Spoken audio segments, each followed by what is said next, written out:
My name is Adiva. I'm a third year. I'm just starting my third year in medical school at Texas A&M. I'm gonna have everybody introduce themselves. Hi everyone, my name is Anushah. I'm also a third year at Texas A&M. Assalamu alaikum everyone, my name is Bisma. I am going to be starting my first year at UIW in San Antonio, inshallah. Assalamu alaikum everyone, my name is Yusra and I will be starting Long School of Medicine this summer too, inshallah. Assalamu alaikum, my name is Assiya and I will be starting UTSouthwestern this fall as well. Assalamu alaikum, my name is Umaymah. I'm at MS3 at Texas A&M. Okay, I think that's everyone. Just a disclaimer, please keep yourself on mute throughout while we're presenting. And if you have any questions, please put them in the chat. And at the end, we'll go ahead and answer those questions. So we're gonna start with a short recitation from the Quran. أعوذ بالله من الشيطان الرجيم بسم الله الرحمن الرحيم اقرأ باسم ربك الذي خلق خلق الإنسان من علق اقرأ وربك الأكرم الذي علم بالقلم علم الإنسان ما لم يعلم. And the translation is recite, read with the name of your Lord who created everything. He created man from a clot of blood.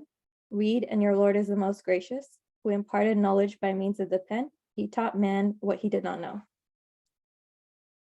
Okay, so just a little bit about us. AMWPA stands for American Muslim Women Physicians Association. Adiva, we can't see the slides.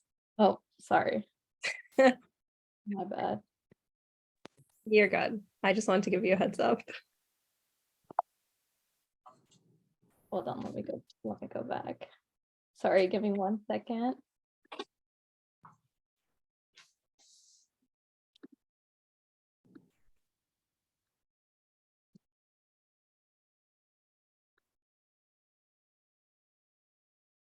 How about now?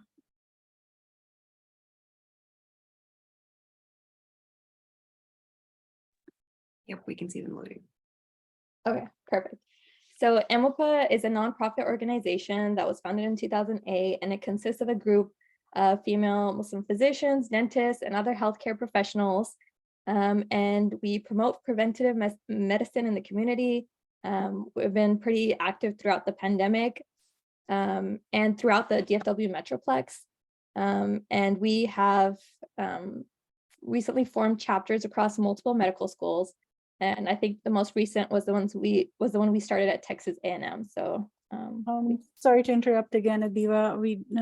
We don't see the slides. It says loading. and you can keep talking and I think we'll just wait, but we'll give you a heads up in a couple minutes if it's not loaded again. If you want, Adiva, you can stop sharing and I can share it on mine. Is that okay? Sure, yeah, let's try that. Let's do that, thank you.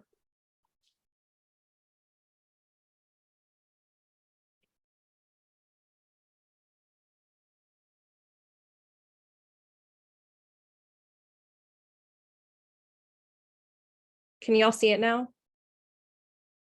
No, it's widescreen. Cool. Okay, Adiva, keep talking. I'll work on it. Maybe we could see it when it wasn't in presentation mode, so I think we can keep it like that and you just make this bigger. Okay.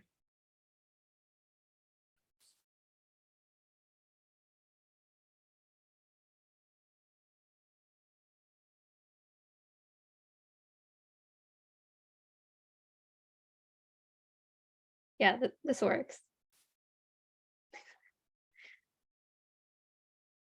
So our mission, the mission of AMWPA, is to improve the condition of women's health, provide a platform for Muslim women in medicine, and raise awareness of issues regarding community welfare. So we've done this by providing health education and medical resources. We've advanced the issues of relating to women's health and public health, and we've provided resources for the advancement of Muslim women in the practice of medicine. And, you know, we've, some of the more specific ways we've done this is through community health fairs, where we're provided screening and counseling services for the members of the community. We've distributed masks, we've done vaccine clinics, and we've provided mentoring for people throughout different stages in their training, from like undergrads to medical students to residents.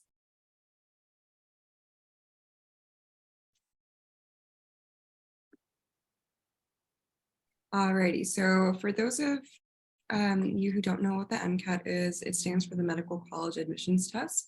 And for the actual test day, there is a variety of sections. And the total time for the exam takes about 7 hours and 27 minutes. So it is quite lengthy. Part of that is something that isn't academically related. So for example, the very beginning, the first 14 minutes are just your test day certification and a tutorial of how to use the interface. After that, you will go into the Chem Phys section, and that is a 95-minute section. You have 95 minutes to complete all the questions. You can finish before that and either just stay on that section or continue on to your 10-minute break. The break does not get longer if you finish your section earlier. So after your 10-minute break, you have another section called CARS, which is critical analysis and reading section. And that is about 90 minutes. All of these sections roughly have about 9 to 10 passages, I believe. And the 90 minutes for CARS roughly breaks down to about doing a question a minute. So that will take some practice, but we'll go over that in a bit. After CARS, you have another break for 30 minutes, and that is where people typically take their lunch. For all of these breaks, you can take the full allotted time, or you can take a 5-minute break. I highly suggest taking the entire time to give yourself a little bit of a reset, a little bit of, if you want to make a little dua, if you want to just breathe, do some breathing exercises, have a snack, have some water, use the restroom, they're perfect for that. My first time taking the MCAT, I did not realize the proctors do not tell you when your break is over. So you will have to just keep that in mind, look at the clocks that are nearby, because you're not going to be allowed to have a watch on you. So just keep that in mind.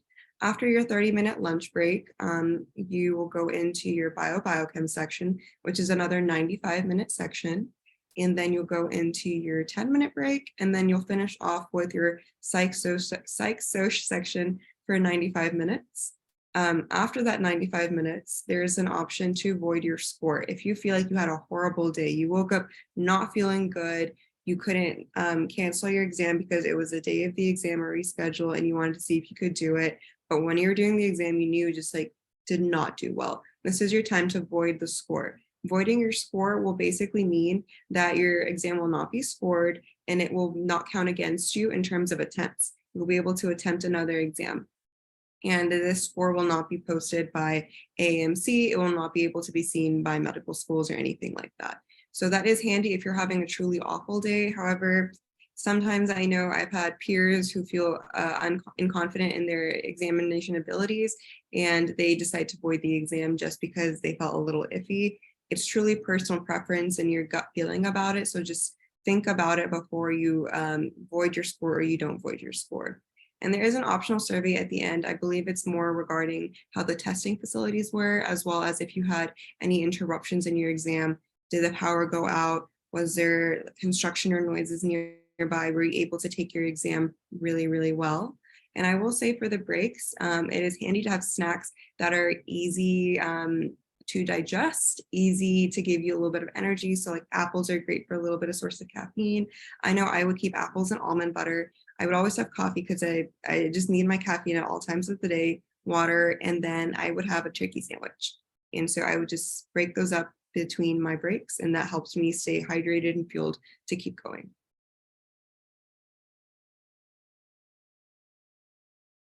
All right, so now moving on to our first section of the MCAT, it's Chem Phys. So some of the subjects that you would see in this section would be Intro to General Chemistry, Intro to Physics, Intro to OChem, first semester Biochemistry, and intro to biology, and each test is different. So in one exam, you might see a bit more physics or you might see a bit more OChem. So just making sure that you are well comfortable with all of these subjects and you're well prepared for it, because you never know what the distribution is going to be like on your actual test day. And then for this section specifically, I found that content was really important. So that means knowing your physics equations, knowing how to manipulate them. For those of y'all who have taken physics or are about to, there are sections where you use like a couple of equations together to find one answer. So knowing how to work between them, knowing what, just knowing how all of that works is really important. And then being able to do your logs without a calculator, I think that's very helpful for chemistry. And then of course, other chemistry concepts like acid bases, the elements, polarity, etc. is really important. And of course, amino acids from biochemistry, knowing their abbreviations, their 1-letter names, 3 letters, the structures, their characteristics, basically all of that is fair game. And then we also have organic chemistry, knowing lab techniques as well as reactions. There are a lot of reactions, but in my experience, OChem tends to be a little less proportionately, or maybe I just had a less OChem heavy test. And when I was studying, at that point, I had not taken biochemistry. So what really helped me was Jack Sparrow's BioChem deck, and basically condenses all of the information of the Kaplan biochemistry book. So that really helped me in some of the discrete questions that I didn't otherwise learn in class. And then another resource that we have up in the corner is a YouTube channel called Van Does Chemistry. And what she does is that she also like makes 10 to 20-minute videos covering each chapter of some of the Kaplan books.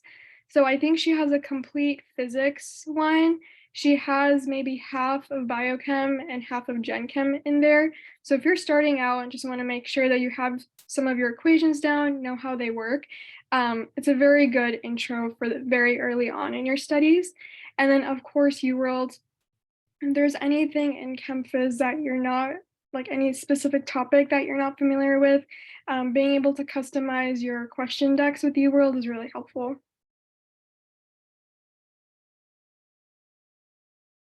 Okay, so the car section, this one is historically one that people are a little bit stressed about just because there's not much studying you would do for it when it comes to flashcards and those kind of content heavy kind of things.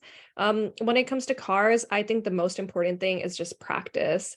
The good thing about cars is all the answers are going to be in the passage. You don't need any outside information to tackle those questions. You just need to figure out how they ask the questions, what they're looking for, and where you can most likely find that in the passage. And I feel like in that sense, it's kind of similar to the SAT. In the SAT, all the answers are there in the passage. You just have to figure out the trick to the questions and figure out exactly what they're looking for. So I have listed on there a link with practice passages just so that you can go ahead and start practicing. We're going to kind of hit on what your timeline should look like practice-wise. And I think you have, if you're doing like 3 months of studying, your first month is usually more content heavy and the next 2 months are more practice heavy. But when it comes to the car section, cars is much more of a marathon, not a sprint. So for that one, you really need to be practicing from the get-go. I recommend doing in the first month, maybe 1 or 2 passages a day. Or honestly, like whenever you have time, like working on a couple passages and then later on increasing that as you feel comfortable. My other recommendation is at the beginning, don't worry about timing yourself. You really need to just focus on accuracy, getting those questions right.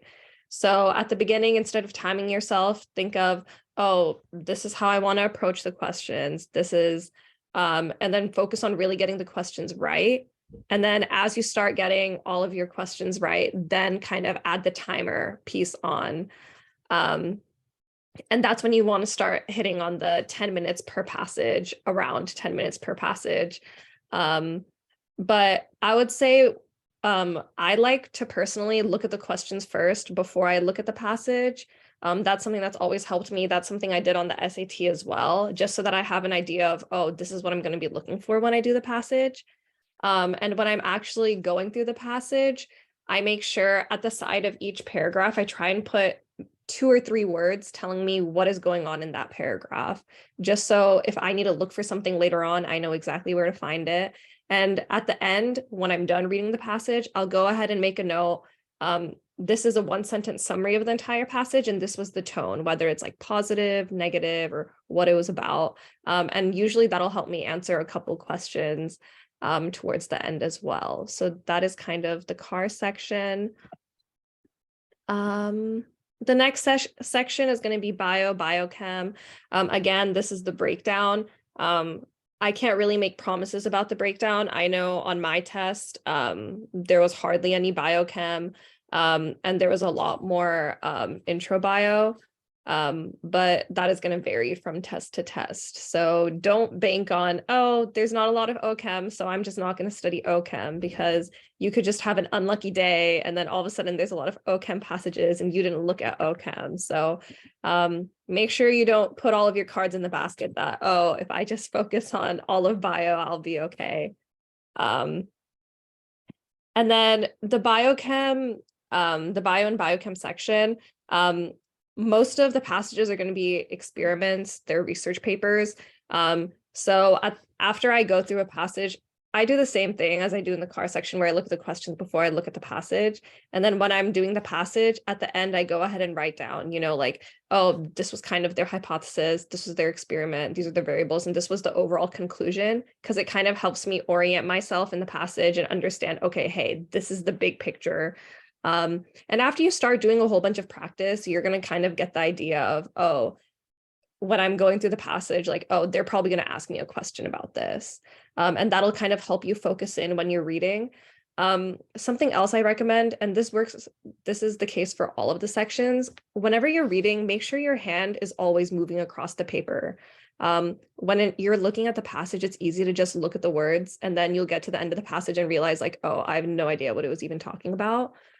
Just having your hand, the pencil, you don't have a pencil, but like a cursor, like going over the words while you're reading it, it really helps like you digest exactly what you're reading and knowing exactly where you are, making sure you don't get lost in the words. These are some resources. There's Khan Academy, that one's free. There's a lot of really good videos on there. I saw someone put on here that if you're studying biochem and you're kind of self-studying that, to use the Jack Sparrow BioChem deck. Me personally, I've never been a flashcards kind of person. Flashcards have never really been helpful to me. And I also hadn't taken biochem before I took my test. So what I had kind of done is I took the Princeton course, and that was kind of my content review.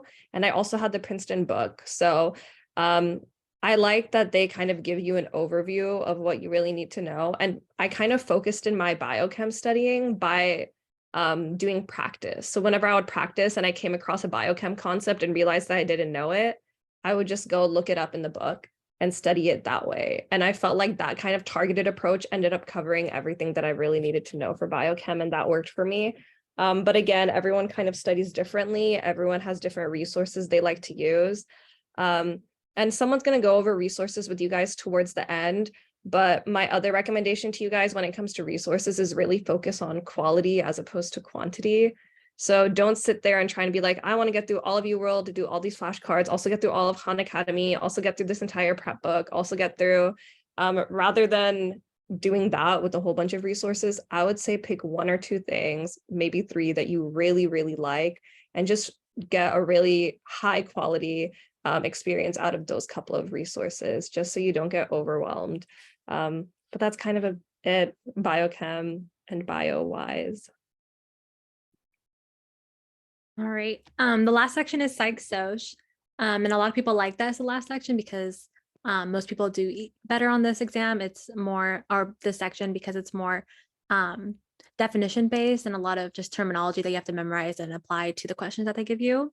So 65% will be psych, and then 30% will be sociology, and then they add some biology in there as well. So like I said, it's the strongest subject for many. Personally, I think it was my best subject as well.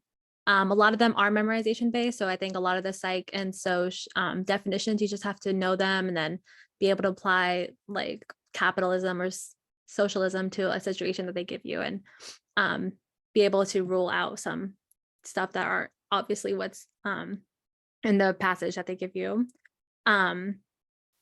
They say that cars and psych soc kind of go hand in hand, because they are more passage based. So being able to practice that with the car section is something that could be helpful as well. One thing that I especially used was the Khan Academy 300-page doc. It's basically the whole Khan Academy website for the psych soc section all in like this one form. And I think just reading that maybe like 1 to 2 times, and then also going on the Khan Academy website to watch the videos that go along with it can really help. I think I also use like random YouTube videos on psych soc topics. I forgot what they were specifically, but those were really helpful as well. And also Anki, I personally didn't use Anki, but other things that you can do is like practice questions. So doing the psych soc section on Your World is pretty easy. They have, I think you can get through all of them and be well equipped to handle the questions. And then also taking the AMC practice tests, those are really helpful as well. And then AMC also has question sections you can use and make your own tests out of that.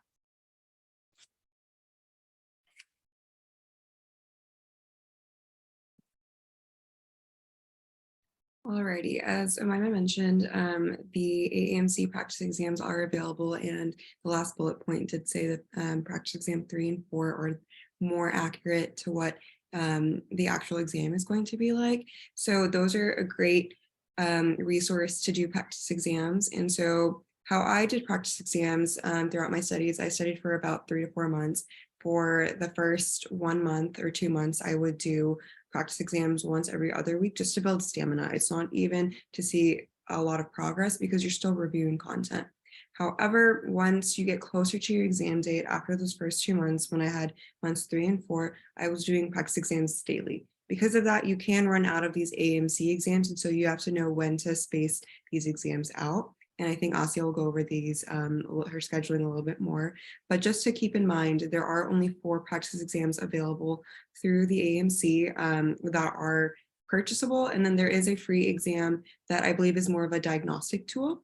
And that is also scored a little bit differently. You can also Google conversion scores to get an idea of where you may sit, but use it more as a practice and as a stamina builder, because sitting for 8 hours, just thinking, just answering questions is a lot. In terms of Anki, so if you're not familiar with Anki, it's basically Quizlet or flashcards on steroids. It's based on the spaced repetition learning, and I try to use it as like a game. You can even use like your switch to connect to your computer and click through the questions. But basically, you'll have a flashcard pop up. If you know the answer, you click it. If you don't know the answer, you click it, and then you can rate how well you know that answer. And then based on that, it will tell you how often that card will come up. It can come back in 5 minutes. It can come back the next day, just depending on how comfortable you are with that material. I personally use the Miles Down Anki deck, and I found it very, very helpful for almost everything. I wasn't so strong in chem and physics, and that helps me get a better understanding of equations and just that rote memorization that you do need for some things. Anki is more just a memorization technique rather than an application technique, though. So you'll be familiar with a lot of terminology, with a lot of different concepts, but it's more just to get familiar with that and keep yourself on top of them. Like Umaymah was saying in regards to psych soc, a lot of it is just terminology and memorization. So that is really, really helpful, but I wouldn't just solely rely on that for my content review. And a couple more resources. So I know, I believe Anushah mentioned she used the Princeton course. I have used the Kaplan, Princeton, and then the Blueprint course. And my favorite out of the 3 was Blueprint. And I thought it was the most aligned and realistic with what the MCAT is actually offering you. So with the Blueprint, you do have 1 free practice exam as well. So if you're just looking for practice exams, this is another great resource to add onto your AMC practice exams. You could do the Blueprint ones first. You could intersperse them between the AMC ones. I found their difficulty on par to actual exam day. And I believe they come in packages, so you can do 4, 10, and so on. And they also come, at my time, they only had like a regular question bank, but now I believe they have an AI question bank. And that is included in each of the packages if you are looking for purchasing something like that. And the packages don't include the free, or the free sources are separate from the packages. So your free resources, other than that one online practice exam, include an online study planner. If you have the course, I know for sure that after you have your diagnostic exam and you set your your exam date, the system itself will break up different portions of the exam and different concepts from now until then. You also put in how many hours you can study and whatever else. I'm not sure if the free version does it to the T, but you can still use it to see whatever concepts you're weak in and maybe put them in the beginning or maybe put them in the middle to where you can focus on them very, very heavily. But it is a very handy tool if it's too much for you to figure out exactly what you need to do, because it does break it down to those concepts. And then there's also a question of the day that you can subscribe to, and there are free flashcards. If you don't like Anki and you want to try something different, there's about 1,600 free flashcards and a couple other resources that I suggest looking into. I believe Kaplan also does a question of the day that you can subscribe to. It would be sent to your email. And I can't remember if Princeton does, but there may be something similar along the lines of that. And for question banks, UWorld is also very, very helpful. You can schedule the UWorld questions or create a fake practice exam by fitting about like 52 questions per section or however the breakdown is, and also build your stamina in that way. I use UWorld as just doing practice questions as I normally would for certain concepts that I either wanted to review or knew I was weak on, because they do have pretty good explanations. The AMC, the one gripe I did have about their practice exams, that their explanations weren't as thorough. So the Blueprint does have really good explanations. I can't remember about Princeton and Kaplan, and UWorld also does have really good explanations. And a lot of the time that was a good part of my content review as well, because it break down exactly what is going on just outside of the specific question, just content wise. And I would suggest building your stamina up by doing these practice questions, because content is important, but most of your progression will happen by doing practice questions. And it is normal to not be getting a bunch of them right in the beginning. You're starting from somewhere. Everyone has to start from somewhere. So don't let it discourage you, just keep at it. And there is a sizable amount of questions from UWorld. So I would highly, highly recommend looking into that. Khan Academy, of course, is great for videos, but they also have really helpful psych-social documents, as Umaymah mentioned, and I believe their BioChem is really good too. So besides their 300-page document, they also have a 100-page condensed document. So while I was studying, I used the 300-page document and I would split it over 2 months. I would read about 5 pages every single day and just kind of make my own notes, highlight whatever I need to, and then do my Anki deck to kind of correspond to it or just keep up with it. And then I would finish that before my exam date. And then as my exam date was getting closer, that last week, I was just looking over the 100-page document and doing about I would do 20 pages over 5 days. And that would just be a much more rigorous review, but it's a much more condensed review that you can do rather than looking at the 300-page document. And I believe, as someone mentioned, that the Jack Weston CARS passages are a great practice as well. And they also can be sent to your email, and they're just great to build your stamina with CARS and kind of understand what's going on. I will mention UWorld has questions for each section, including CARS. And so if you find Jack Weston isn't giving you enough of an explanation, you can try UWorld. The explanations will help you.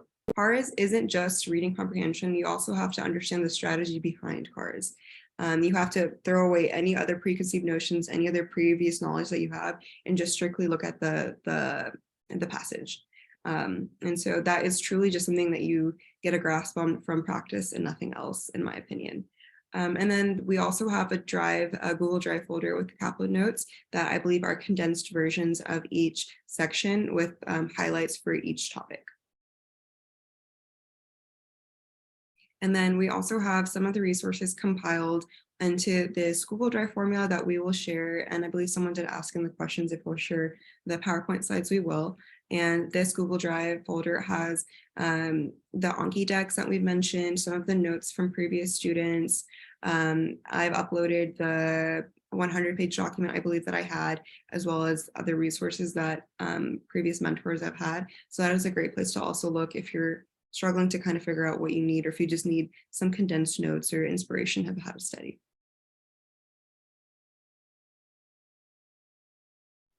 So now you know about the MCAT and what it basically entails, the content, different resources, but now you actually have to start studying, which is the hard part to doing anything like studying for an exam.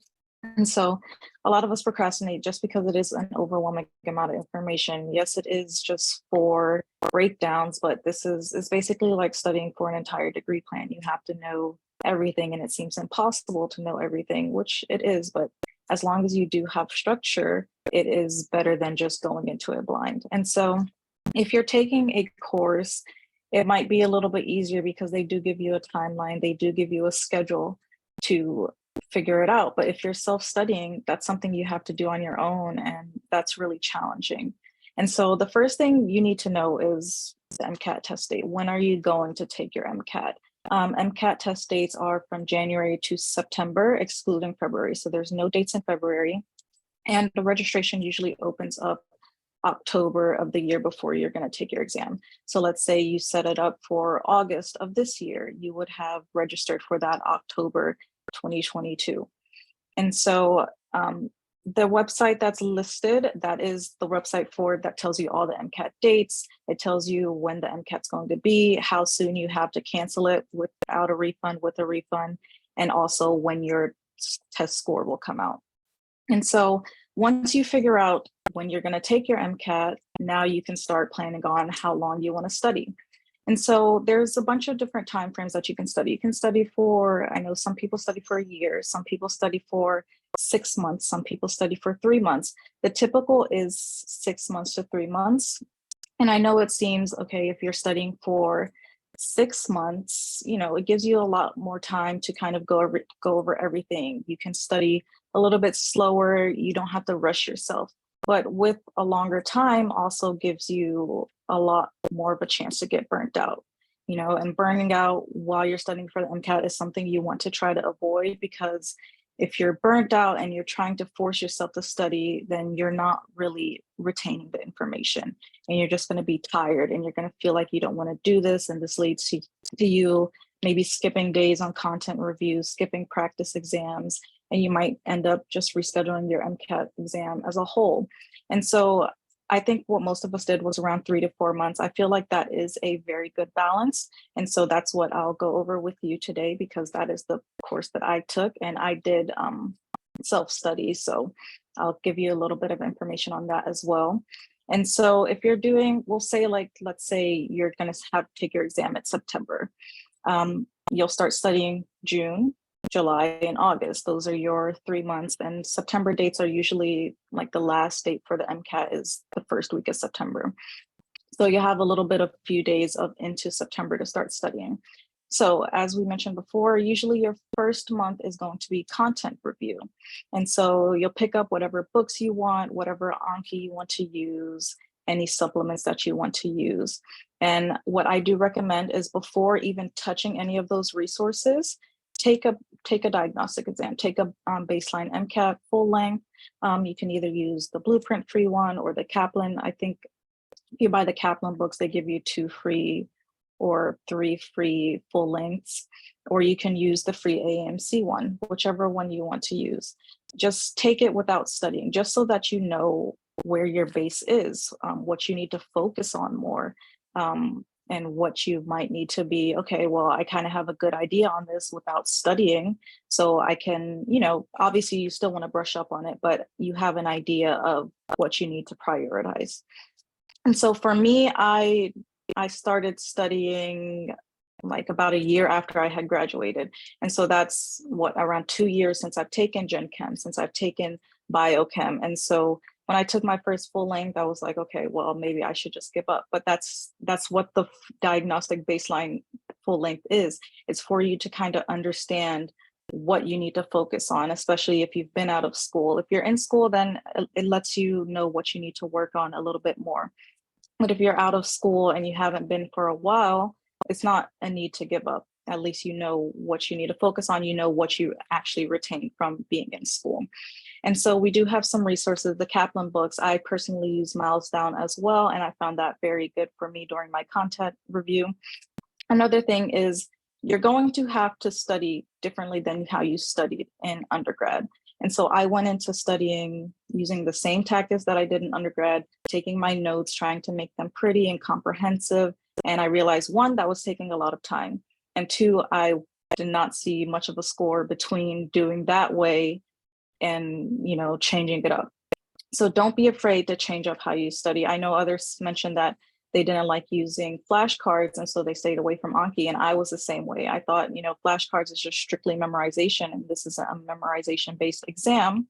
But when I incorporated Anki into my studying, I ended up seeing a huge score boost. And so I started to utilize Anki a lot more. And I found that it did help me in my equations or just general concepts. Of course, it's not to learn all the nitty-gritty that you need to know, but to memorize the equations or to go over, you know, basic concepts that can help you connect the dots, it is a very good thing to use.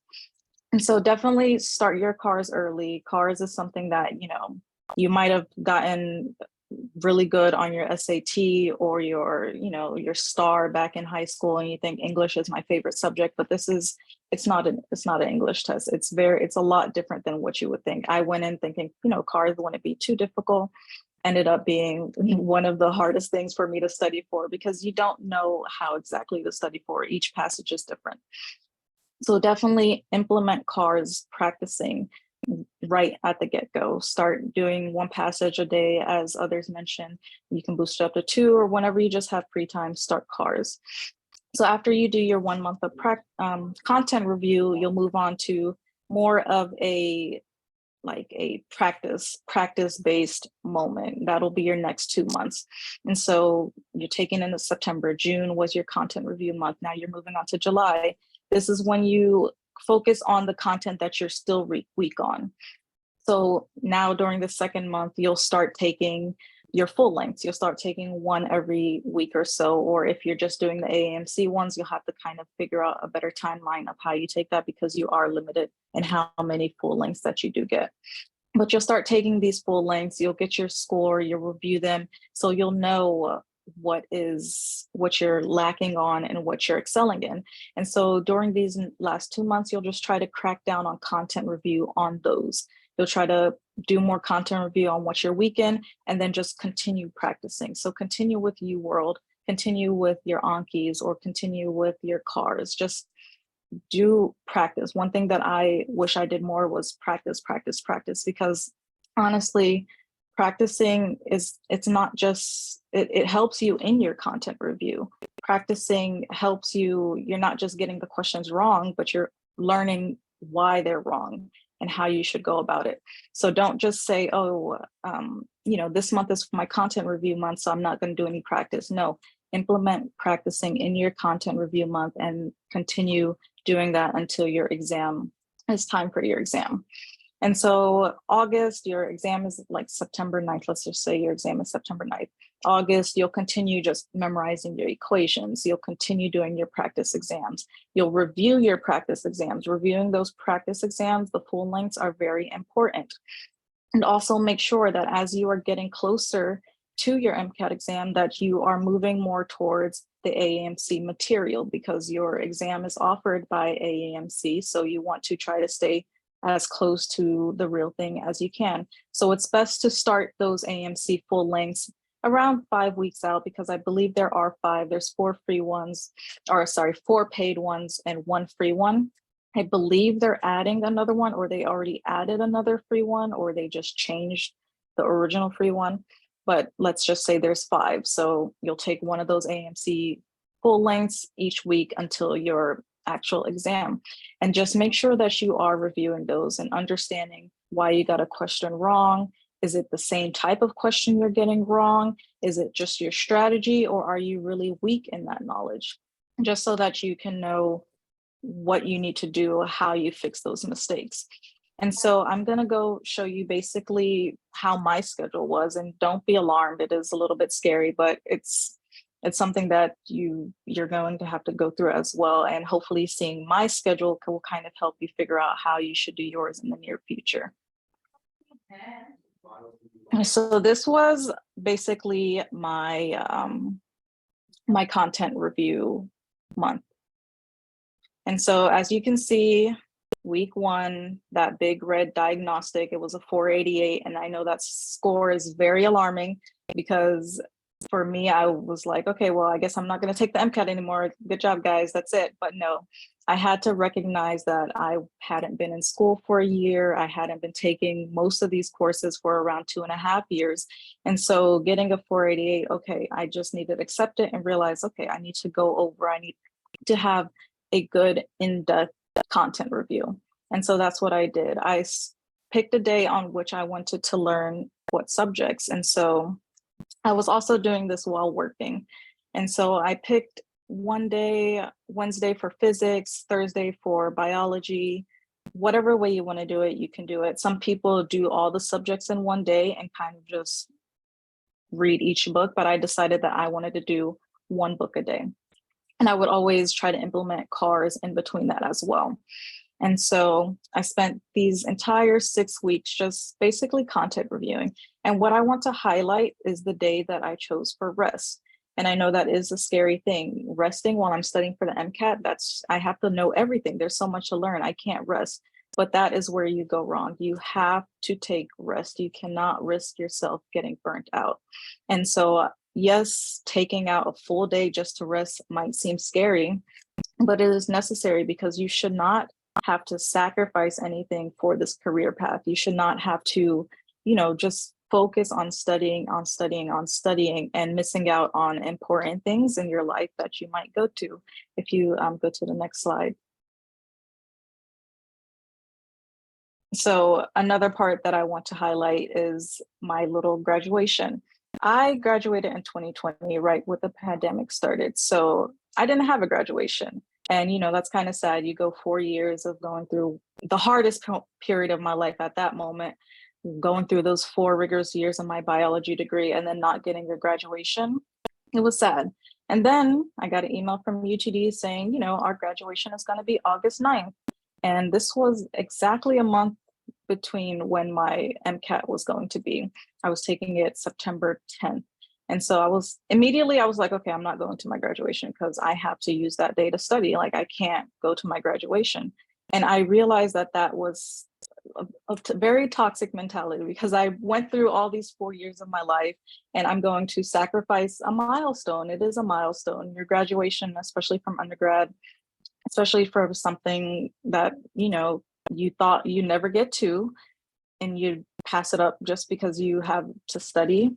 And so that is something I really want to highlight. Do not sacrifice anything or any milestone for the sake of this. You need to take those days as a break. You need to let your brain reset, basically.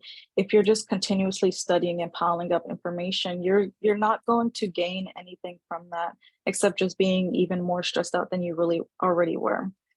And so, as you can see, this is kind of when my content review was finished and I was just going on practicing. And so during my content review, I stuck strictly to my old undergrad methods of taking notes on every little thing and highlighting it and making it pretty. And so I went from a 488 to studying for 6 weeks or 9 weeks at this point. And my next full length, I got a 498, 10 points. 10 points might seem great, but I'm still underneath the 500. The 500 that is at least makes it a little bit easier.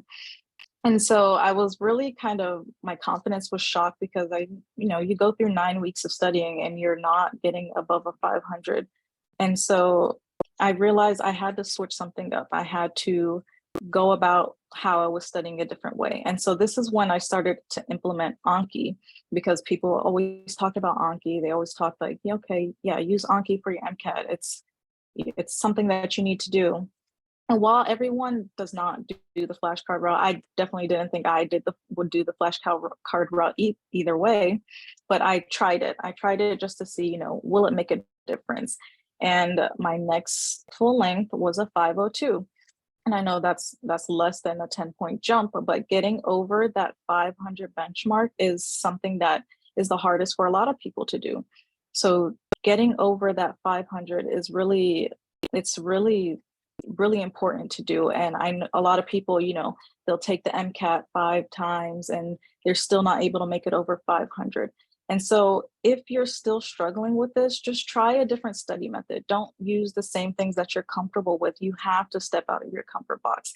You have to try new things because maybe that will work. Maybe it's something that you never thought you would use. I never thought I'd be sitting here waking up at 6 a.m. in the morning to do Anki, and you know, it helped me a large amount. And so utilize Anki, and you can see my score went from a 502 to a 505. It's still a small jump, but a jump nonetheless. And so if you want to go to the next slide. And this was basically the last few weeks before my exam. You see exam written in a very, very bright text. And you know, it is scary getting down to those last few weeks. Now you're coming to realize, yeah, my MCAT's actually coming. And so during this time, you're still just do practice problems, make sure you're doing cars every day, and make sure you're taking those full lengths. And one thing I would recommend is take your full length at the same day, same time that you are going to be taking your actual MCAT exam, because it helps you get more comfortable. At least you'll be, if your exam is on a Saturday, if you're taking your full lengths on a Saturday at 7 a.m., okay, it's nothing new. You'll be able to do it easily on your MCAT. And so one thing I want to highlight is make sure that the day before your MCAT, I know I have it written here that I did stuff. I'm pretty sure I did not do anything. Just make sure you use that day as a rest. Go look at your testing center so that you're comfortable with it. Do light studying, but nothing too rigorous. Don't try to learn anything new. Just do something light. Use that day as a rest. You're about to go into something very big. So don't try to stress yourself out. Just to use that day to de-stress essentially. And just make dua, make sure that everything will be okay. And inshallah it will. And so this is just an overall picture of my schedule, just showing you my basically a week. So of course I have those little gaps. Make sure you are taking breaks. That is very important. After you take your full length, go to sleep, go out to eat, do something. Don't touch your full length until the next day where you want to review it. And so just don't forget, take breaks, don't burn yourself out. You have to take care of yourself and make sure to practice, and don't be afraid to ask for help. And so now we'll be looking at the questions. Really quick, before we go into questions, I saw a lot of questions on the chat about the mentor-mentee program that we're mentioning and the AMWPA group. So really quick, I just want to throw these links up. We'll go back to the contact information later. But this is just the link to join our mentor-mentee program. If you guys kind of want more of a, I think our ratio is usually 1 mentor to 2 mentees. So that'll be a much more personalized experience for you guys. This is the link to the Google form as well as the QR code if you want to join that. So you can use this link if you want to be a mentor or if you want to be a mentee. And it's due on June 26th and we'll do the pairings June 27th. I think someone was asking about that. So make sure you fill out this form by June 26th if it's something you're interested in. And again, we're going to send these slides out so you guys will have these links as well. And on this next slide, this is kind of for joining the AMWPA mentoring group. I will say, if you're going to go ahead and join this WhatsApp group, please go ahead and introduce yourselves. Make sure you mention your school, your major, what grade you're in, and go ahead and write a small message that says like, hey, like I joined from the MCAT Zoom, just so that we know who you are. But please, please, please, like go ahead and join that group if that's something you're interested in. And for both the Google form as well as this is the Google form and this is the WhatsApp group, for both of them, it's open to both males and females as well. You don't have to be a woman, I think everyone needs help with MCAT stuff and mentoring things. So I just want to hit on that really quick before we kind of dive into y'all's questions. But yeah, go ahead. I'll go ahead and stop sharing. So you guys can unmute yourselves and ask if you would like to do that, or you could also throw a question in the chat. So I'll just start reading some of the ones that we've already gotten in the chat. So someone asked, do you guys recommend a prep course to use or just self-study? If so, which prep course did you find most helpful? I can take this one because I've used a bunch of the prep courses. So I am not someone who can self-study, and especially when I had gaps in physics and a little in chemistry, I felt that I needed a course to kind of spell out some certain things for me and highlight what was important.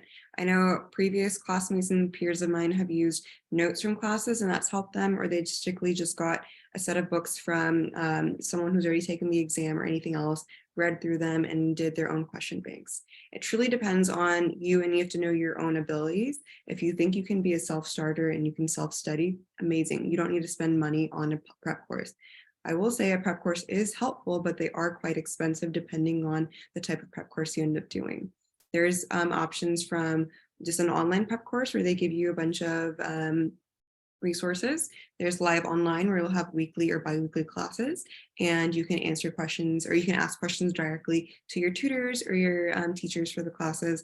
Or there's also live in-person sessions depending on where you are in the country. So I personally used Kaplan when I was an undergrad, didn't really enjoy it. I didn't find it to be very representative and I found it to be a little bit more overwhelming. Princeton, similar, it was okay. I just think that the resources aren't as geared as much as Blueprint are.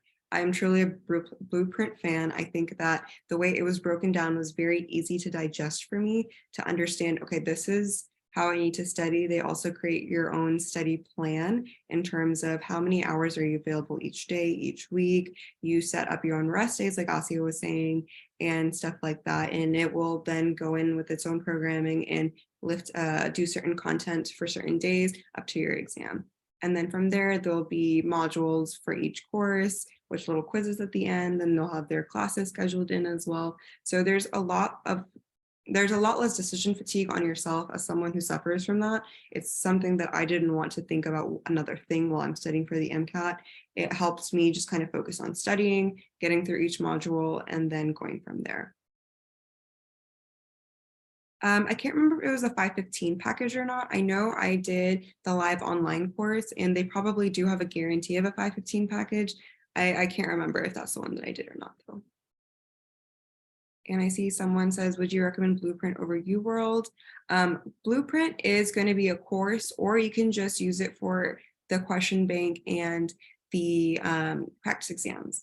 If you're asking which resource to use, I would say that practice exams are very beneficial and their question bank comes with it. So that could be very helpful over UWorld. However, UWorld is also a really important resource. In terms of prep course, it's like tomatoes and oranges. They're two different things. So I used Blueprint and UWorld. It does get pricey. So I will definitely say that don't feel obligated to use every single or buy every single resource. I just felt that I needed it. And so I did use all of those resources. So I did the Princeton review course and I feel like it was very beneficial for me because I'm not very disciplined when it comes to studying. I need the structure and I need to like be forced to start, especially with the MCAT, it's a marathon, right? Not a sprint. So you can't procrastinate for it. So if you do the course, it like forces you to keep up with your studying if you're someone like me. It is pricey and as with a lot of resources. So I would recommend just choosing one and starting with one first. Because I have made the mistake in the past where I signed up for like a resource, I spent a lot of money, but then I didn't really use it. So I would choose one and start with it first. And then, you know, if it's not working out, then you can adjust and change as needed. Does anybody else want to say anything about that question?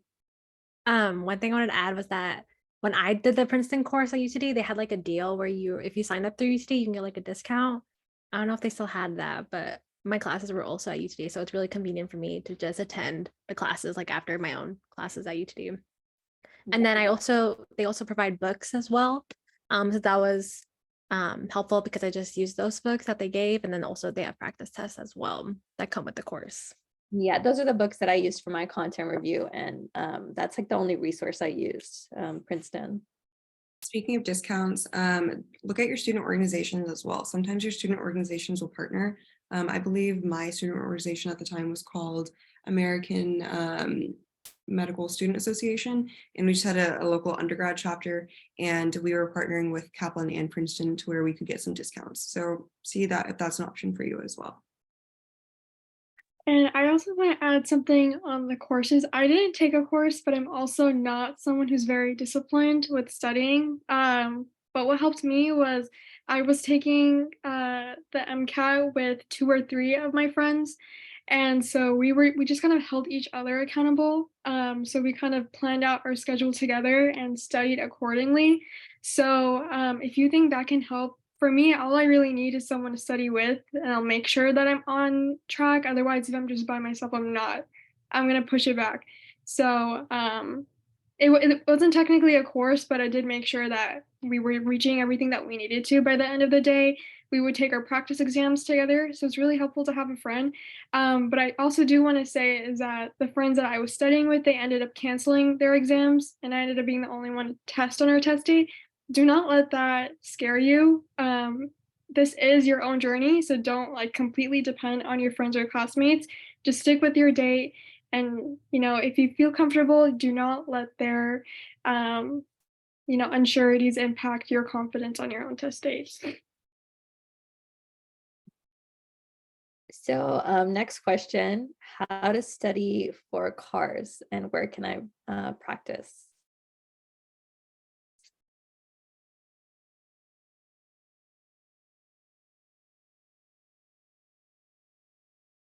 So with cars, I believe Anushah hit this a little bit earlier. There are a couple of different resources. So regarding free resources, you can use Jack Weston. They will do just daily passages, and then say you're just starting studying today or tomorrow, you can go back retroactively and see the previous passages and also just practice with them. It's not going to be as in-depth as taking the entire section, but it'll be great to just initially get your feet wet, basically. And so that is a great way to just start getting familiar with what a CARS passage could look like. And then from there, I believe I liked the UWorld CARS questions. And so it is something you will have to purchase most likely. I don't know if there's a free resource other than Jack Weston, but basically I would work from doing 1 passage a day for like the first week to doing 2 passages a day just to build my stamina, but also then starting to understand what is going on in terms of strategy, because it's not just reading and answering the questions. I believe Anushah also mentioned she likes to look over the questions first before even reading the passage. It gives you a good idea of what to look for. And so I will say with my courses, they do help you with strategy and learning how to what to look out for. And so I'm sure there's probably also good tips that somebody else can also give, but things like not getting distracted by random information, because they will throw in fillers to kind of catch you off guard and make you think it's this thing or that. Every single answer from the questions are in the passage. So every single question will have an answer directly from the passage. You won't have to think too much outside of the box. Other than just learning the strategies, it is just practice and then building a marathon type pace for it, because at the end of your study session, at the end of the exam, you'll be sitting there for quite a while, 90 minutes, just reading and answering questions. So slowly by the end of your study period, I would say get up to working to an entire section in just 1 sitting, so that you know that you won't fizzle out as you continue to do it, because it is mentally taxing.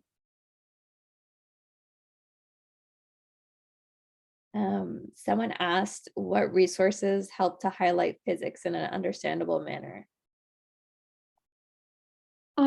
I think I mentioned the YouTube channel Vanda's Chemistry. It's very, very simple. I think it just really covers the important parts of the Kaplan physics book. But in terms of specific topics, what has helped me since high school was organic chemistry tutor. The way that he explains like the topics, it was really helpful. in high school when I was taking physics in college, especially if there were any parts on the MCAT regarding like physics topics I wasn't able to grasp in terms of how to use equations. He was a very helpful resource. I think those are the two main ones that I use. I'm not sure if anyone else has other resources.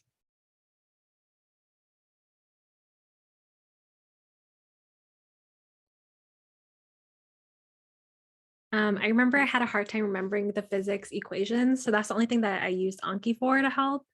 And then like before the test started, I think during the tutorial time, I think you have time to write down the equations. So I would just jot them all down for memory before I got to that section.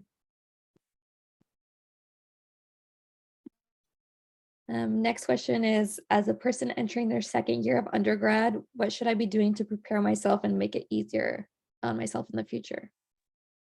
So honestly, my biggest recommendation as a second year, if you haven't started your dedicated MCAT studying time, is really just focus on the classes that you're in right now. I don't think, you guys can correct me if you're wrong, I don't think studying that far ahead for the MCAT or really any standardized test is like very helpful.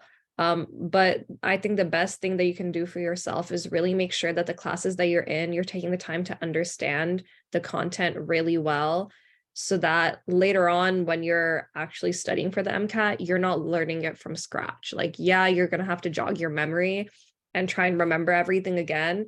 But as opposed to having to teach it to yourself completely from scratch, when it's time to study for the MCAT, it's better to just be in a place where you're like, oh, I remember I've learned this before, let me just try and review it. Or I remember that I struggled with this area of this before, I'm just going to review it. So do I think studying, keeping up with MCAT prep with each course during your second year is helpful? Not necessarily, but I do think that you should really just focus on the courses that you're in and making sure you know them very well. I don't know if anyone else has any thoughts about that. Yeah, I think that's a great response. That's what I would agree with. But I think it would be a good time to decide like when you will be taking your MCAT. That's like the perfect time, because if you wait too long, then things could get hard for you. So like second year, you can decide if you want to study for it the summer immediately after, if you want to study for it the first semester of third year. I feel like those are good times to study for the MCAT. Yeah, I agree. It's a good time to set your timeline just so that you know what's to come and you can plan things accordingly. For me personally, I knew that I couldn't study MCAT content while also studying school content because I get tired very fast. That's something about me. I can't study that many hours in a day. So I knew that I essentially needed to make sure that my first month of MCAT, like heavy content review, was during a break. So for me, I made sure I did the 1 month Princeton course in winter break. So I did it, it was 1 month long. I would have to attend classes twice a day, but it made it so that I only had to do MCAT during the break and I wouldn't have to review content while I was also in school. So you kind of have to know yourself. Like I knew I can't do content review and also study for classes. It's too hard for me. So I made sure that my winter break was, okay, I'm going to get the content done by doing the Princeton course and then be done with the Princeton course by the time January starts and school is back. And then January and February, I was only doing practice. And then while you're practicing, of course, you do a question and you realize like, oh, I don't really know this topic. And I would quickly open it up in a book, in like my Princeton books. But yeah, that way in January and February, all I had to do was practice and I didn't have to worry about hammering content because I knew that it was something that I wouldn't be able to do while I was in school. So I think you should really set that timeline when you're in your second year, knowing yourself, knowing your abilities. Hey, I can study while in school. I can't study while in school. For me, even when I was doing it during school, I know that I can't study in the evening time. So I'm much more of a morning person. So I made sure that before my classes, I would get all my practice in so that after classes, I could just chill and go to sleep because I know that after I come back from class, I'm going to be too tired to do anything and I'm just going to lay in bed. So you really just have to know yourself when it comes to making your timeline. So spend your second year really thinking about, oh, like this is kind of how I am, this is how I think, this is how much I'm usually able to do in a day, and set your schedule for when you're going to take the MCAT and when you're going to study based on that. I will also say as a second year, you're in a great spot to be able to finish all your prereqs or most of your prereqs before even doing the MCAT. So I know some people mentioned they hadn't studied BioChem before doing that, before taking their MCAT. It depends on how well of a self-learner you are. If you're able to teach yourself that, awesome. BioChem was something that I definitely am glad that I took the course in before I ended up taking the exam, just so I didn't have to teach myself from the very beginning. And same with your second year, you're most likely going to start genetics and OChem, depending on what your university is like. So just getting your prereqs and your base down to where you have a good foundation and truly understanding those concepts will do you really well going into the future, to where, like they said, you just have to review. You don't have to teach yourself all over again or learn from zero. The next question is, how necessary is investing in UWorld? So I didn't use UWorld, so of course I would say that it's not necessary, but I'll can someone who did UWorld touch on that? I use UWorld, but I'm also a big resource person, if you haven't noticed. So it really depends on how many practice questions you have available to you. The AMC practice questions, there is a Q bank that is, I believe it's also for purchase. It's more affordable than something like UWorld for sure. However, what I noticed that the explanations weren't as great. There are some extensions, for example, the CARS Q banks have a Jack Weston extension on Google Chrome that sometimes can give you a bit of a better answer.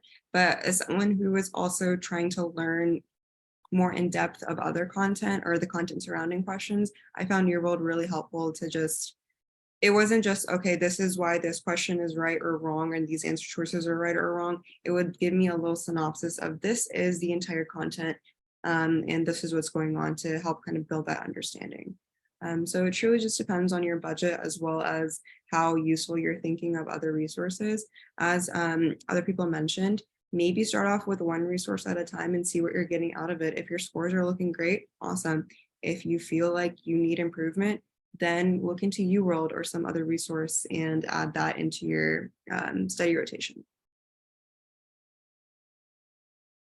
Next question is, were there any specific calendars, planner apps you used to stay on schedule with studying? I just use Excel and my iPhone calendar. That's all I used for self-studying. Excel will become your best friend. You'll most likely use that for your full length to write down, what scores or what questions you got wrong. But you don't need anything super special. If you're more of a handwritten planner type of person, you can get one of those handwritten ones or make your own special type of calendar. But really just the basics is all you need. Is it necessary to take psychology and sociology classes in college when it comes to content needed on the MCAT, or could one get by self-studying? I would say they greatly help because you already have a foundation built of those terminologies and a better understanding. I really enjoyed both of those classes, and my professors did a really good job of kind of telling me what's going on. So when it came down to studying for psych social for the MCAT, it was just a review. So it just depends on your personal preference. You will need them for medical school. It is a prerequisite. So if you don't take them before the MCAT, you're gonna have to take it before you apply to medical school or start medical school. Yeah, you'll definitely need them as I know some schools do require them. I'm not sure if there's any that don't.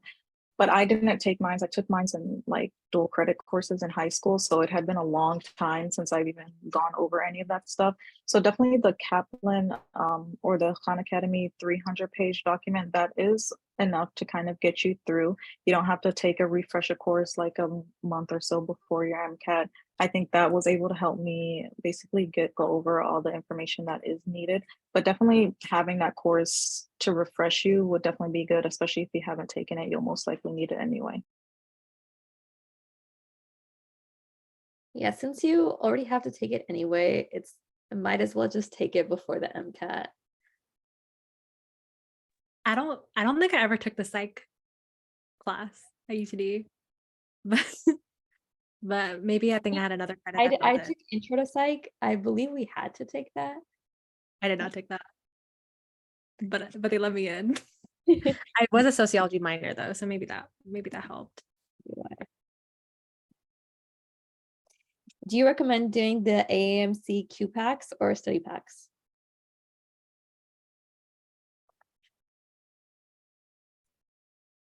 I have heard, Oh, go ahead. no, go ahead. Oh, I was just saying, the AMC question packs, what I did with those is that I made my own like mini tests with those. So I would put like 50 questions from the sociology or psych soc one, and then 50 questions from the bio, and then 50 from all of them, and then make like a full length test out of that. So I was able to make, I think, 4 additional tests that I put in during the last month before my exam to help basically like emulate the full length practice exams. Addition to that question was AMC questions versus UWorld. Which one would you say is better? AMC will get you more of the terminology of exactly how the MCAT is written because it is written by the same people. So that is the benefit. I liked the explanations a lot better from UWorld. So it depends on if you're using it as a practice source, truly just to get used to the content, or if you're using it as a learning tool, more so than just like a blanket explanation. So that is one qualm I had personally, and I've heard from peers as well. It just depends on what the purpose of it is for you. Next question is, will med school admissions be able to see how many times we take the MCAT prior to admissions? They do see that, but in my opinion, even if you do bad on the first time, if you show improvement, like that looks good. Med schools want to see that you improved, that you can fix your mistakes, that you can get better. So it's not, don't be discouraged if your first try doesn't go well. As someone who's taken the MCAT multiple times, you will get into med school. They will see your scores, of course, but like Adiva was saying, they do just want to see improvement. So as long as you're not just constantly stuck and they want to see that you're learning, that even if you may have made a 488, hopefully nobody does, but even if you do make a 488 in your very first MCAT, if you make a 500 the next one, they see, okay, they changed. But if you keep making a 488 every single time you're taking the MCAT, they're going to see that they're not changing how they're studying. They're not learning from whatever may be not working for them. So keep that in mind. The next question is, if I want to take the exam in January 2024, when would I have to apply for the MCAT?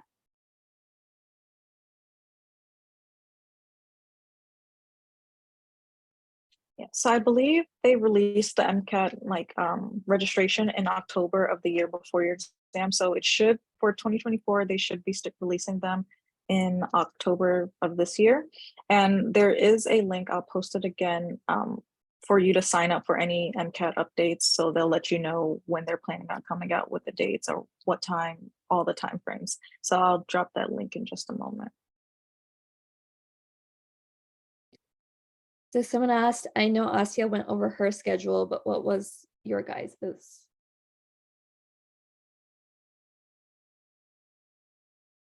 I can talk a little bit about mine. I kind of already hit on it with you guys. Something I noticed about Assiya's schedule is hers was very divided based on, I'm going to do this chapter each day. I'm going to do this number of questions. I'm going to do this number of passages. For me, rather than dividing it based on, I want to get this amount done, I really focused my studying based on time increments. I said, hey, today I need to do 1 hour of bio.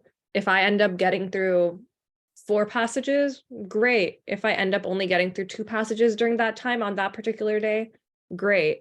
Because I noticed that certain passages, if I don't know the topic well, it's going to take me a longer amount of time to review it than if it's a passage that I know the content very well, so I can get through it really quickly. So kind of like what I mentioned before, I used my winter to do the Princeton course where I kind of hammered all the content. So for that, since I had classes in the morning and in the evening, I didn't do any studying in between. My only studying during that month was with Princeton and with their classes. And I'm a very auditory learner. So just hearing someone talk about it and go over it on the whiteboard, that was more helpful to me than doing like a whiteboard. Also, like the schedule was already set by them. I think it was like 9 to 12 in the morning, 5 to like 9 in the evenings. So that was kind of my studying in the winter month. And then after that, when it came to just practicing, I kind of had set my schedule. So each morning I had to do 1 hour of bio, 1 hour of cars, and then 1 hour of another subject. So that would kind of get me 3 hours in a day. And then the next day I would just pick 3 subjects that I didn't do the day before. And that's kind of how I did my studying. If anyone else kind of wants to discuss their kind of method, I know a lot of people don't really like dividing it, but that's kind of what I preferred. So I studied for my MCAT during my gap year after my master's. So if anyone's in that similar process, I can kind of speak to that degree.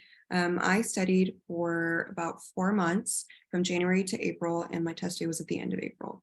And at this time I wasn't working. I was luckily able to just fully commit to studying and not worry about anything else. And so I was studying anywhere between 6 to 9 hours a day for 6 days a week. And I would make sure to take a rest day because I knew, as Assiya mentioned, I would burn out and feel like horrible and just not even want to take the exam. So in terms of dividing up the content, I strictly did content review with practice questions related to that specific content through my prep course the first month. And it wouldn't be like I'm only doing bio this day, BioChem this day, and physics this day. My prep course just had it kind of sandwiched that these are courses that you're weak in or contents that you're weak in, do that. I also recommend, say you don't want to do really hard things like physics, OChem, BioChem all in one day. Maybe break it up and do something that's a little bit easier it can build your self-esteem. Like this is such a grueling process, not just academically, but also mentally. It takes a lot out of you. So reward yourself by doing a little psych social review. Reward yourself by doing something that's a little bit easier to you. If it's BioChem, whatever it is, and just dividing that up. So that was my first month. My second month was practice question and content review related, but it was more so I was doing my practice questions, seeing what I was getting wrong, seeing those content pieces, and then going back to those modules and reviewing them and re-understanding them and making sure I was understanding them. And in the first 2 months, I was taking practice tests every other week. So I would be taking them, as Assiya mentioned. My exam, I believe, was on a Friday. So I would every Friday sit down around 8 a.m. and practice as if I was in the testing center and taking the exam on those conditions, just to get my body used to it. And not just be like, okay, I'm gonna do 30 questions, go take a bathroom break, grab a snack and come back. I would sit through the entire section, give myself 10 minutes. Sometimes it wouldn't be I would be a little bit more flexible just because, it's a little hard to sit through it initially, but building up that stamina was really, really helpful. In months 3 and 4, I was predominantly just doing practice questions, reviewing in Anki and looking at other documents like the Khan Academy documents and whatever else that I needed to just keep reviewing and just building that stamina up. Throughout this entire process, I used the Pomodoro technique where initially I was really antsy. I didn't want to sit at my desk and study for hours and hours and hours, right? 6 to 9 hours seems very, very long. So I would do 25 minutes of studying, 5-minute break, and repeat that for a couple cycles, take my lunch break and repeat, and then watch TV, hang out with my parents, go to sleep. And then the next couple of weeks, I would do 45 minutes and then a 15-minute break. And then it would go to 50 minutes, a 10-minute break, and then building it up to where basically I'm sitting for an hour and a half, then I would take a 30-minute break. And then just kind of that. So even when you're not doing your testing condition like practice exams, you're still getting that endurance in, because a big part of this exam is truly just not getting burnt out by the end of your exam. So that was predominantly it. And then months 3 and 4, I was taking a practice exam every single week and reviewing it the following day. And I don't think we've touched on what reviewing an exam means. It's not just, okay, I got 50 questions right, 2 wrong. No, you have to go through every single question that you have taken and see why you got it right and why you got it wrong. I know some people benefited by creating an Excel document. That took too much time for me, so I would just read them and I would note certain concepts that I would keep missing over and over again. And so you do have solutions depending on what exam you're taking, and they'll give a concept, they'll write out the explanation. So that is a great way of also reviewing. But the reviewing is really, really helpful because you'll see exactly pinpoint what is messing you up. Maybe you'll realize you didn't read something correctly and you just need to take a little bit longer to read, or read a little bit more carefully. So that is really, really important for months 3 and 4 before my exam. And then I think the week before my exam, I kept content review more chill so I could relax a little bit, I would do the 100-page Khan Academy document. I would do practice questions and look at other notes and sheets. The day before my exam, I did nothing. I totally relaxed. Like I looked over equations maybe because that was the one thing that I was really nervous about. Otherwise, I totally relaxed. I think I got like a pedicure and then went to my exam the next day. So Next question is, in terms of practice, such as UWorld, do you recommend doing all subjects or one subject per day?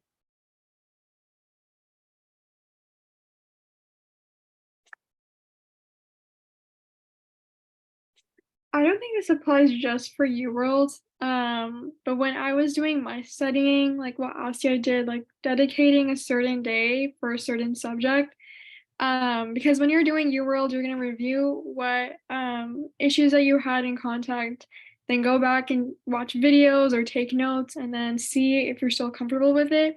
So I think like taking it slow, making sure that you're really understanding whatever concepts on that subject for the day that you are working on, before jumping into another subject, you really want to make sure that, again, like quality over quantity, as has been mentioned before.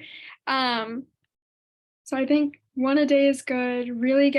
Really understand where you're missing out on in terms of strategy, content, any practice, and then UWorld does have explanations, so just being able to kind of repeat that process until you feel comfortable with whatever you weren't understanding earlier on in that day.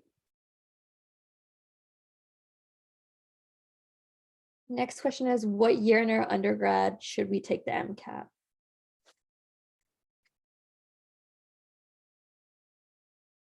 I didn't talk about my schedule, but I took mine in January of my junior year, and then the first semester of my junior year, I started the Princeton course, and then the month before my test, so like during December time, I went really hard and I did all the AMC stuff, and I started my UWorld like Thanksgiving break.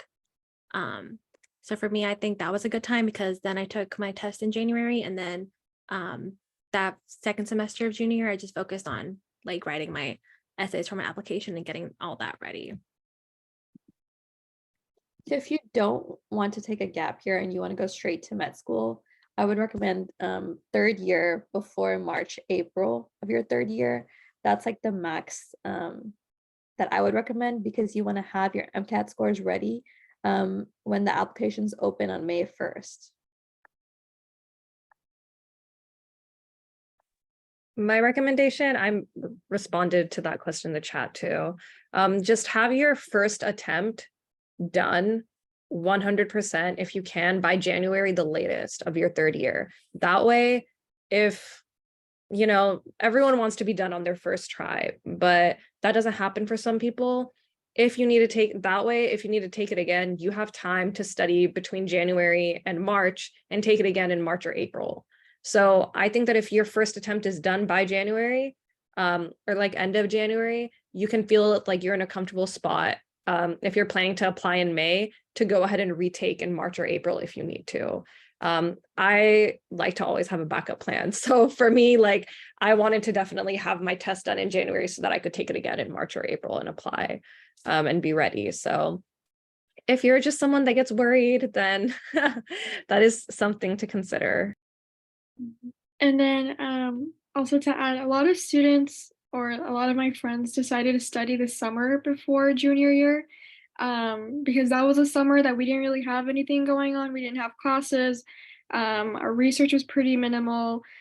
So we had all of the time to just do MCAT sitting. It was also COVID summer, so I wasn't going out anyways. I was going to be at home, so might as well study. So like working those 3 months, not distracted, you were just working on your MCAT. I took my exam at the end of August, and then did not really conflict with classes or anything. And then once I was done, I was able to focus on my classes and then just working on getting to know professors for rec letters, on extracurriculars that I wanted to polish up, thinking about applying the next summer. So if you guys think that you can, dedicate your 3 months this summer, just to have a good idea. If not, January is usually another really good date for the latest first try. I see another question kind of piggyback off of this. If you're doing a 2-year master program after you graduate from undergrad, when you should take the MCAT. So that's just something that I basically did. I was in a 2-year master program. And so I chose to take an additional gap year in between that master program and the MCAT because my master's program was really intensive. And all I could do at the moment of the classes was just studying for the actual exams. And so I know some students were able to study their winter break. We had a month off for winter. Some people were able to do that and they took their exam in January, got their scores, and they were able to apply within that cycle. Some people took the MCAT earlier on in their master's program and applied. So if you're going to take it during your second year, they would study earlier in the summer and then they would take it by the time second year starts to be able to apply, I believe, or maybe a little bit earlier just so they could apply and have their scores ready. So it kind of depends on what you want to do. If you want to take another gap year, which is what I did, I wanted to be able to solely study because I can't balance a lot of things at one time. I wanted to solely study on the MCAT and make sure that my final attempt was the best that I could do because I didn't want to keep taking it over and over again. And so I took it after my year was over, studied for it by itself, did nothing else, and that worked for me. However, some people can balance doing it with school. So it will depend on how intensive your master's program is, in my opinion. Next question is, does anyone have tips on how to get better at reading faster on the MCAT? Read books. Read a lot of books on your own free time. It will help you a lot because once you actually like something that you're reading, you want to keep reading. So that helps. I think I'm on the slower side of reading too. I think practice. You just have to practice a lot.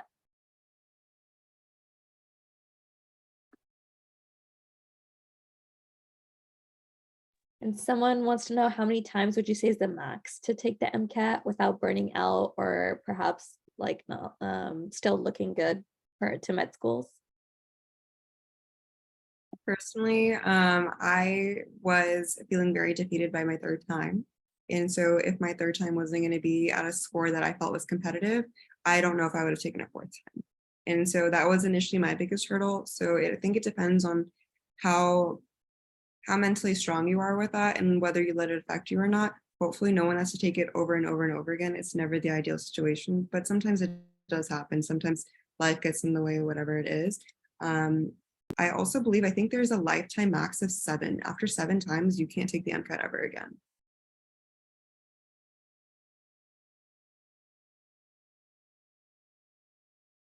Next question is, can you do self-study of BioChem without taking the class and still take the MCAT?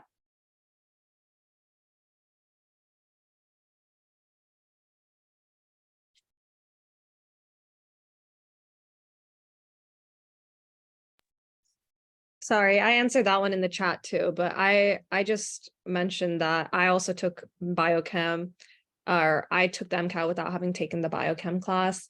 And like I mentioned before, like I did the Princeton course. I felt like that did a good job of covering the areas of BioChem that I really needed to know.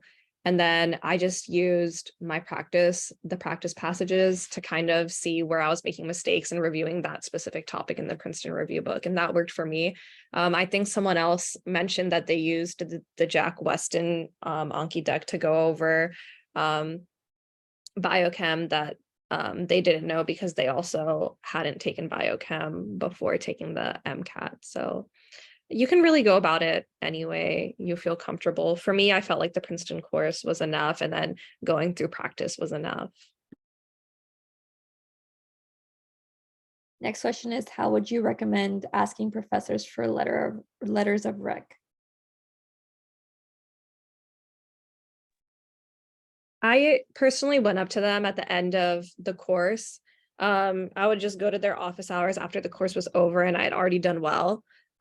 So ideally the ones that you're getting rec letters from, don't pick a class that you failed.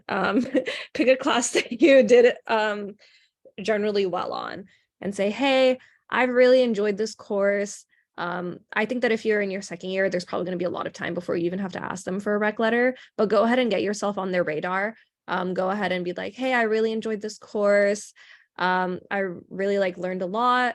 In the future, I'm going to be applying to medical school, and I'd really appreciate it if I could eventually ask you for a rec letter whenever the time comes, or if you have any TAing or research opportunities that I could get involved in, I'd really like to do that.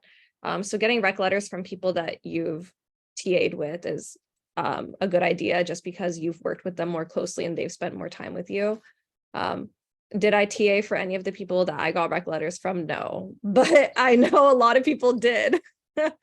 So yeah, I would just generally say go ahead and get yourself on the radar right after you finish the course. And then whenever the time comes, make sure you go ahead and hit them up early. Like if you're applying in May, go ahead and hit them up right after you come back from the summer and be like, hey, I need that rec letter, because that is going to be the biggest hurdle on getting all the pieces of your application done, because everything else is within your control, but that is not within your control, getting the rec letters done. So you don't want to have a late application just because you didn't get some rec letters. It's not worth it. And some professors, I don't know, I think it depends on the professor too. If they're you want them to write you a strong letter of recommendation, not just a generic one. I know the student, they did well in my class, I recommend them. So for that reason, I would recommend at the beginning of the semester, from throughout the semester, keep going into office hours, ask them questions about their class. And then as they get to know your face and your name a bit more, you can let them know about your other strengths and interests, and then keep it subtle, and then talk about I have an interest in medicine. Just keep it keep good terms with your professor. You can ask them about research during the semester or anything regarding to the class during the semester. And then as the semester ends, they already know who you are. They know you've been very active in getting and understanding the content of their course. They know what your interests are, what your strengths are, etc. So at the end of the semester, that's when you can ask them. And it'll be a lot easier for them to write a letter for you, because they've been seeing you all semester and they know you are on a more personal level than just, oh, they're a student in my class and they made an A. And then Anusha mentioned, definitely ask them in advance, because some of these professors, one of the professors that I had, she was juggling 3-4 classes and she was doing research. So I made sure to ask her a good 4 or 5 months before I wanted to submit my letter, because I just knew how busy she was. So you can get an idea of what their schedule is looking like for a couple of months before your submission, just so that you know when is a good time to ask them, so they're not over burdened by all of the work, and you don't want that to be too much for them when you're asking for a letter. I'd like to put Go ahead. I like to put in just a little bit, because I did, I applied after around a year or 2 year gap year. And so I'm still am extremely shy. And so at my first 3 years, I was not talking to any professor. I was just going to class, taking exams, that's it. And then I realized, this isn't going to get me to where I want to be. So I really just had to get over that fear. I know talking to someone with such high credentials is kind of scary, but they're really just people. They want to get to know you as well. So don't be afraid to just start asking them any question, any random question. If you're just the slightest bit of confused, that you can even open up the book to kind of clear that confusion, just ask them, so that they know that you are actively participating, and that they get to know your name. Eventually they'll have small conversations with you, just something to let them know that you're there, that you're interested in their course and what they're teaching, because they want to teach you. They want to know that you're interested in doing so. And so if you've been out of school like me, I just sent them an email, because I did graduate when COVID was happening. And so midway through my last semester, when I realized that I need to be talking to my professors, I didn't even have an in-person class. They were all online. And so it's kind of hard to get that personal aspect when you are online, but you can still send them emails. I know it is less personal, but they still do appreciate you even speaking to them over an email. And so for me, I just sent them an email saying, hey, I was a part of your summer whatever class, and you taught me a lot and I really appreciated the class, and this is my plans. I'm planning to apply on medical school, and if you would be honored to write a recommendation letter for me. So if you're if you guys are taking online classes, don't be afraid to ask your online teachers as well.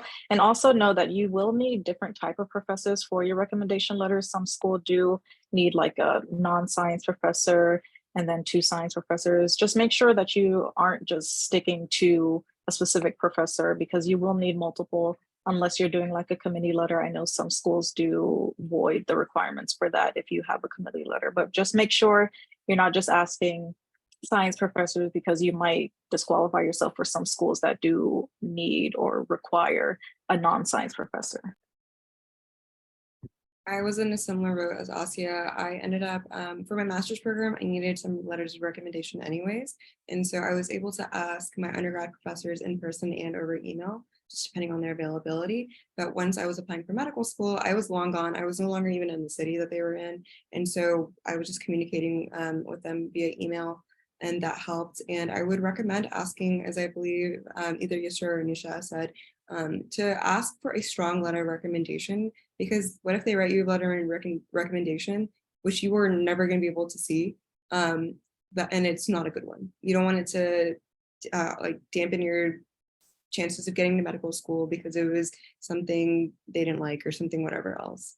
In regards to that as well, of course, show academic interest for your professors, but sometimes if you find a professional and you vibe really well, it's okay to get a little bit more personal and just talk about things that you like. One of my science professors, my Gen Chem professors, his wife is Daisy. So I was like, oh my God, tell me more and stuff like that. And so another professor was really into judo. I was semi into like physical activity. So we talked about things. I got to learn a lot more. And so they see another side of your personality, because the letters of recommendation are not just attesting for who you are academically, it's also attesting for who you are as a person. If they think you are a good person, it only comes out when you're a little bit more personable with them. Otherwise, it's hard for them to really speak on it. Maybe if you're doing research, they can see your work ethic and other things as well. Otherwise, it's kind of hard to gauge that aspect. I have had one of my professors from my master's program she sends out her students packets and says, fill this out so I can get to know you a little bit better. That can be helpful.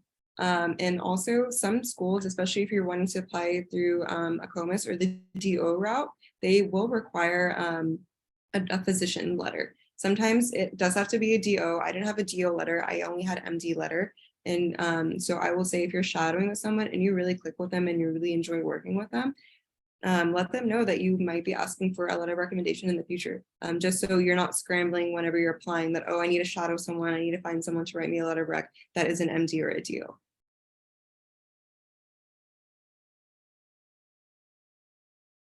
So for the people who took gap years, a lot of people want to know, did you guys do any work, activities, or other experiences during the gap year? Yeah, for sure. So my gap year was all in DFW, or I had just moved to DFW for specifically my master's program. While I was in my master's program, I did some volunteering in the Fort Worth area, and then I also discovered AMWPA, and so I was starting to volunteer with the health fairs, and that was really nice. I found like a community in the organization and whatever else with that.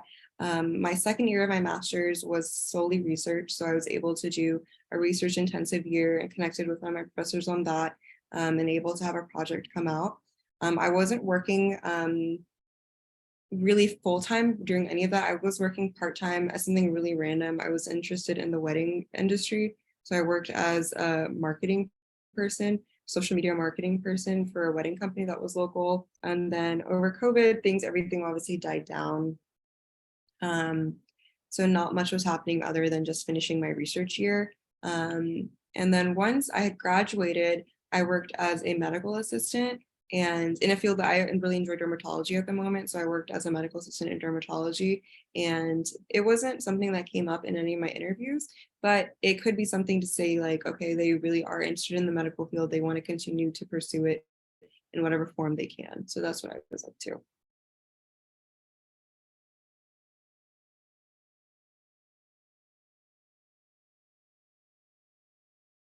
Someone was asking, what do you guys recommend for the math problems on physics since you can't use a calculator?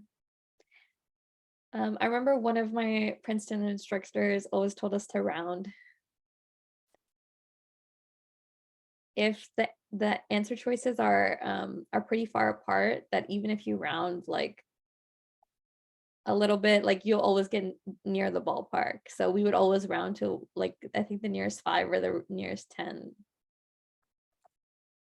And I don't think the math on the equations is like very difficult. I think it's just like your basic addition, multiplication, division.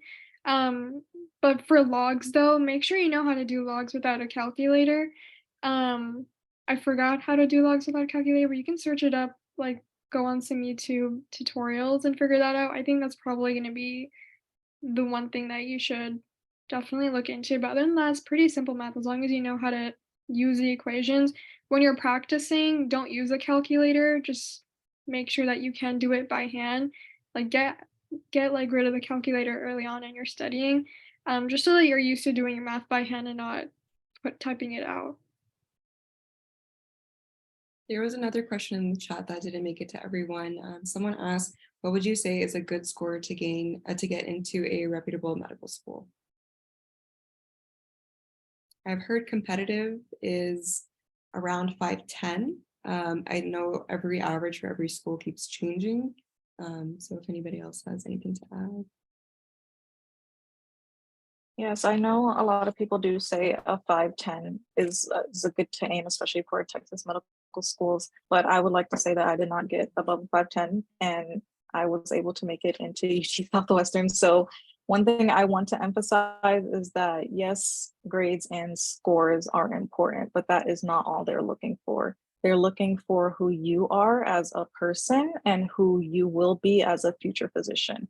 And not all the time will your score and your grades align with how you'll be as a future physician. So if you do get something like a 506, which is what I got, I'm very open with that. But don't let that say, oh, I need to take it again. Because when I got that score, I was so sad. I was like, okay, well, I guess I have to take it again.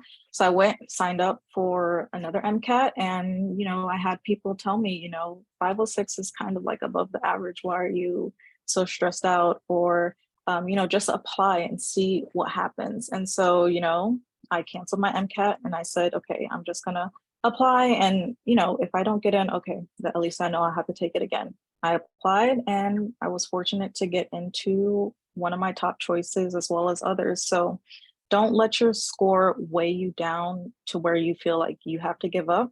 There's people that make it with less than what I got. And it really just who you are is all I can say is just your grades don't define you. Your score doesn't define you. There are people with a higher score than I got or a higher GPA than I got who did not get into medical school. So it's really just depends on how you're able to convey yourself to these medical schools.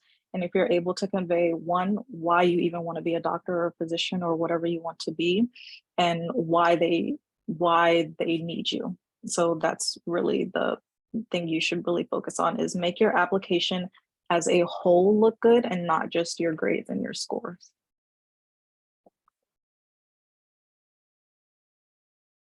Next question is, how and when do you get research experience in undergrad? I was lucky enough to not have to take actual bio lab 2. Instead of looking at all the botany and all the leaves and whatnot, my school, I went to Baylor, my school had a program where we could do a research lab, and that's how I initially got interested into research. And so sometimes there are professors in different departments. Find a department that you really enjoy. I personally really enjoyed bio. I had a friend who really enjoyed it. You can just ask a professor and see if they have a lab going on. Sometimes you can also just Google it or just look up your school's website and see if any of the professors that you're currently taking classes with or have any labs, and just ask them, do you have any positions for students to be assistants or anything like that?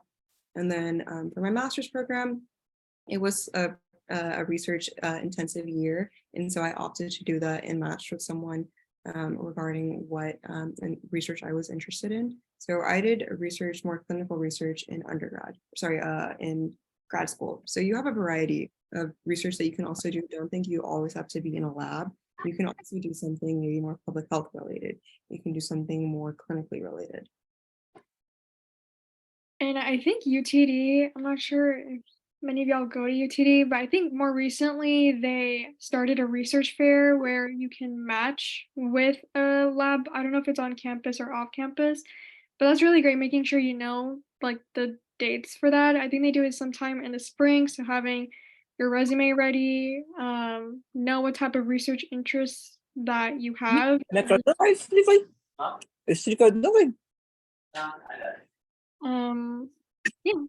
I think research fairs are good, even cold emailing labs.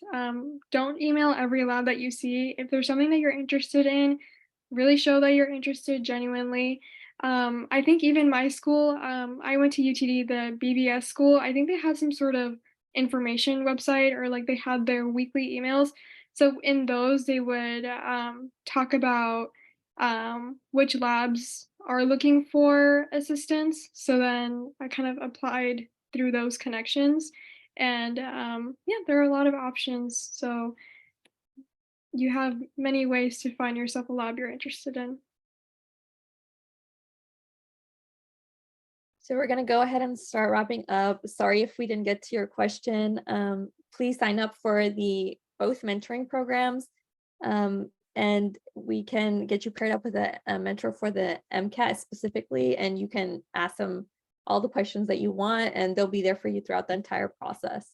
I'm going to go ahead and text all of our the people that presented today, all of our contact information. I just sent it in the chat. So feel free to reach out to any of us if you have any questions at all, and we'll be sure to get back to you. Does anybody have any questions before we end today? Any last minute thoughts? Good luck studying, guys. You can do it. We all made it. You will make it too. It's hard, but you can do it.